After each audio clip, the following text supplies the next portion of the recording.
السلام علیکم ناظرین، میں ہوں علی بخاری اور آپ دیکھ رہے ہیں correspondent.pk۔ ناظرین، آج ہم بات کریں گے تھوڑی سی اسحاق ڈار صاحب پہ، کیونکہ مسلسل جو ڈالر ہے وہ نیچے آ رہا ہے، روپیہ مستحکم ہو رہا ہے، لیکن ڈار صاحب کچھ خاموش ہوئے ہیں۔ ڈار صاحب کی خاموشی جو ہے وہ کچھ سمجھ بھی آ رہی ہے۔ ادھر ڈار صاحب جو ہیں وہ پاکستان واپس آئے ہیں انتہائی سنگین حالات میں۔ جب وہ آئے تو ان کا جو چہرہ ہے وہ بھی کافی لٹکا ہوا تھا، پریشان بھی تھے، ہنسنے کی کوشش کر رہے تھے، ہنسا بھی نہیں جا رہا تھا۔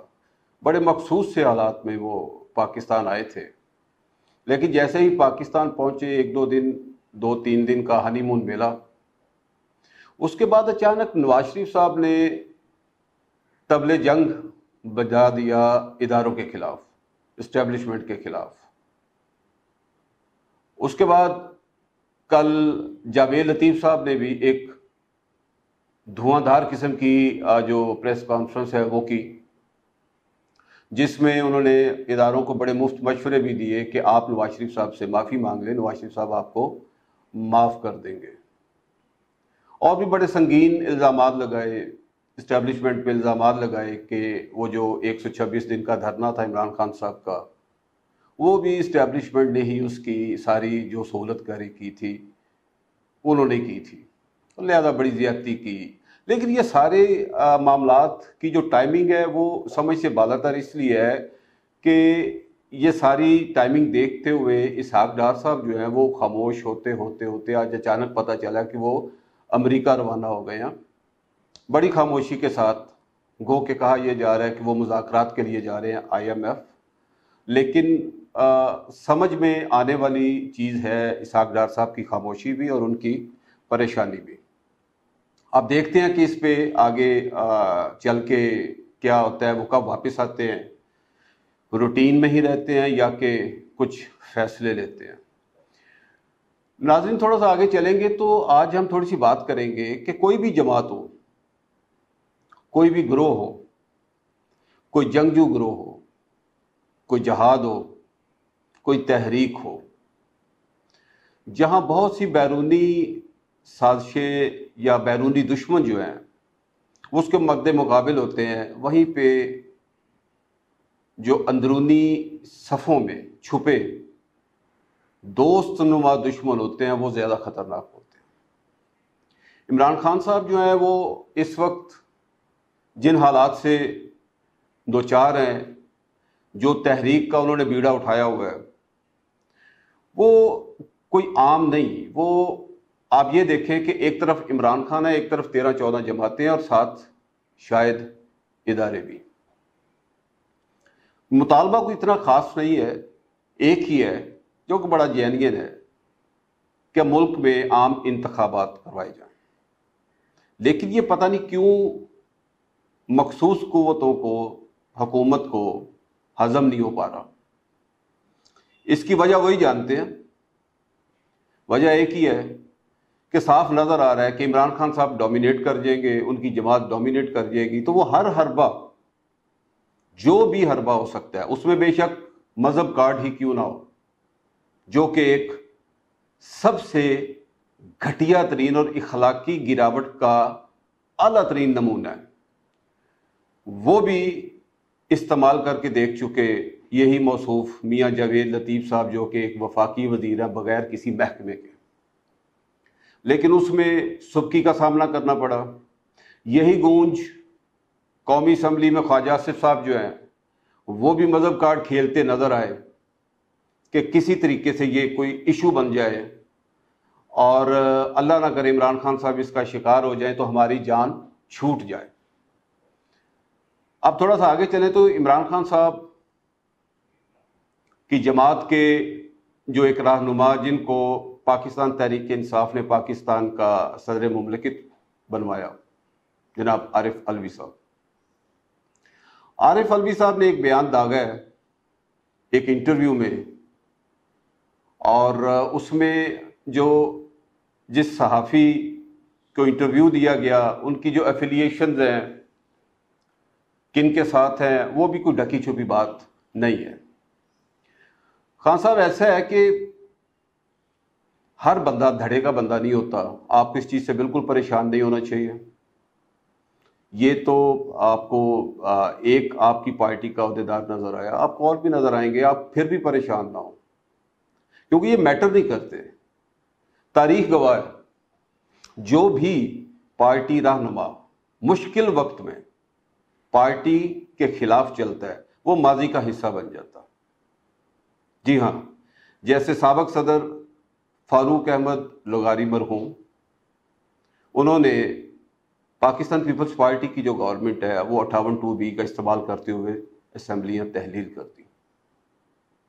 وہ ایک بڑا تاریخی سا جملہ ہے، اس وقت بے نظیر بھٹو شہید نے بولا تھا کہ لغاری صاحب آپ معافی مانگ لیں، ہم آپ کو دوبارہ صدر بنا دیں گے.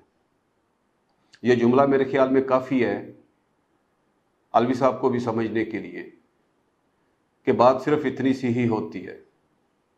اور آپ دیکھ لیں لغاری صاحب اس دنیا سے چلے گئے، اللہ پاک ان کی مغفرت فرمائے، لیکن وہ گمنامی کے اندھیروں میں چلے گئے اور وہ کب اس دنیا سے چلے گئے اس کا بھی کوئی پتہ نہ چلا. لہٰذا جو مشکل وقت میں اپنی پارٹی کے ساتھ ہوتے ہیں، جو مشکل وقت میں اپنی پارٹی کا ساتھ دیتے ہیں، تاریخ انہیں ہمیشہ یاد رکھتی ہے. لیکن جو بھی، اور خاص طور پہ عمران خان صاحب جس مقبولیت کی نہج پہ کھڑے ہیں، جو بھی ان کا جو پارٹی عہدیدار ہے وہ ڈیسیو کرے گا یا وہ دھوکہ دے گا یا وہ آستین کا سانپ بننے کی کوشش کرے گا تو وہ گمنامی کے اندھیروں میں چلا جائے گا. کیونکہ آپ نے دیکھا عمران خان صاحب نے تو لوٹوں کا گھر سے نکلنا بند کر دیا، ان کی سیاست ختم کر دی. انہیں یہ پتہ نہیں چل رہا کہ وہ اب کون سی جماعت سے الیکشن لڑیں گے، کیونکہ اگر وہ پی ایم ایل این کی ٹکٹ مانگتے ہیں تو جو پی ایم ایل این کی لوکل لیڈرشپ ہے وہ اس کے خلاف بغاوت کرے گی. لہذا پی ایم ایل این جو ہے وہ بھی مجبور ہوگی کہ وہ ہر لوٹے کو ٹکٹ نہیں دے سکتی.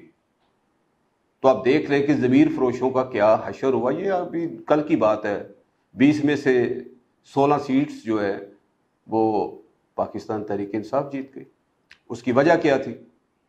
اس کی وجہ یہی تھی کہ جو بھی اپنی پارٹی سے انحراف کرتا ہے یا اس کی پالیسیز کو نقصان پہنچاتا ہے یا اپنی لیڈرشپ کے خلاف بغاوت کرتا ہے تو پھر وہ کبھی بھی سیاسی طور پہ اپنے پاؤں پہ کھڑا نہیں ہو سکتا.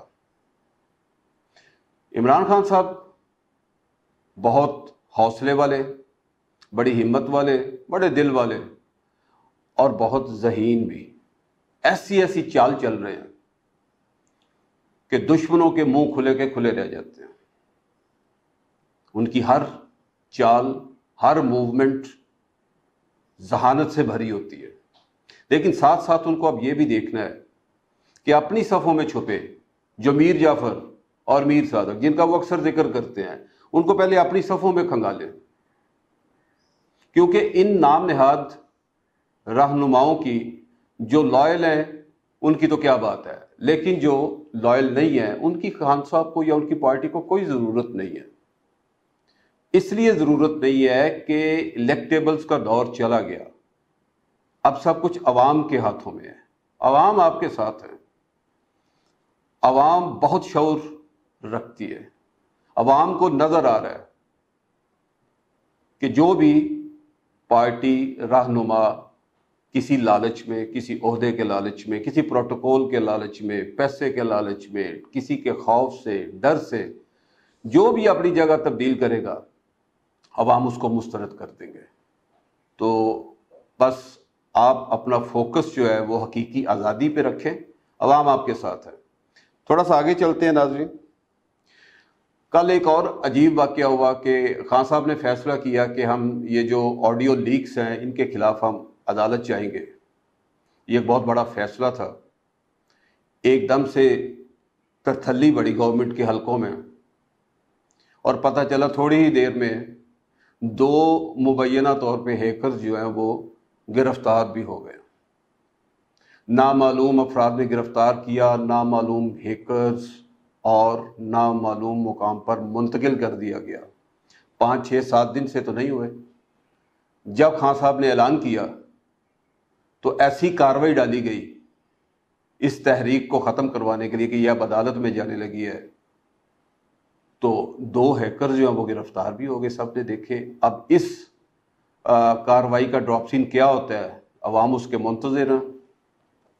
ناظرین، ایک اور بڑا دلچسپ واقعہ ہوا کہ ایک مشہور وہ ٹک ٹاکر ہیں شاید حریم شاہ، اب انہیں اس ملک کی جو سیکیورٹی ہے، فورسز ہیں، وہ سیکیورٹی پرووائڈ کریں گے،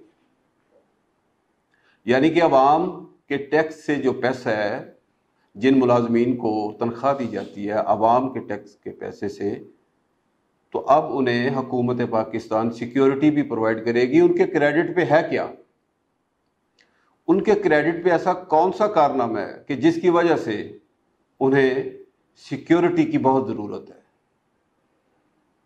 پچھلے کئی سالوں سے، 2 3 4 سالوں سے وہ انتہائی کنٹروورشل ہیں، ان کی حرکات کنٹروورشل ہیں، کبھی وہ کسی حرکت میں ملوث ہوتے ہیں اور جو کہ ٹھیک نہیں ہوتی حرکتیں، جو کہ اس قابل نہیں ہوتی کہ بیان کی جائیں۔ اب ہم انہیں سیکیورٹی بھی فراہم کریں گے، تو یہ ایک مذاق ہے پاکستانی قوم کے ساتھ۔ ویسے ہم ایسے حالات سے 2 4 ہیں، ویسے گورنمنٹ نے بھی تو اخیر کی ہوئی ہے، 75 76 وزیر بنائے ہوئے ہیں، ان کے پروٹوکول، ان کی گاڑیاں، ان کے خرچے، وہاں پہ ایک یہی حریم شاہ بھی صحیح، لیکن اس کے کریڈٹ پہ جیسے کہ باقی کو 75 وزراء کے کریڈٹ پہ کوئی خاص چیز نہیں ہے، ویسے ہی حریم شاہ کے کریڈٹ پہ بھی کوئی خاص چیز نہیں ہے کہ ہم انہیں سیکیورٹی پرووائڈ کرتے پھریں عوام کے ٹیکس کے پیسے سے۔ پتہ نہیں یہ مذاق اب پاکستانی قوم سے کب ختم ہوں گے۔ کل تک اجازت دیجیے۔ پاکستان زندہ باد۔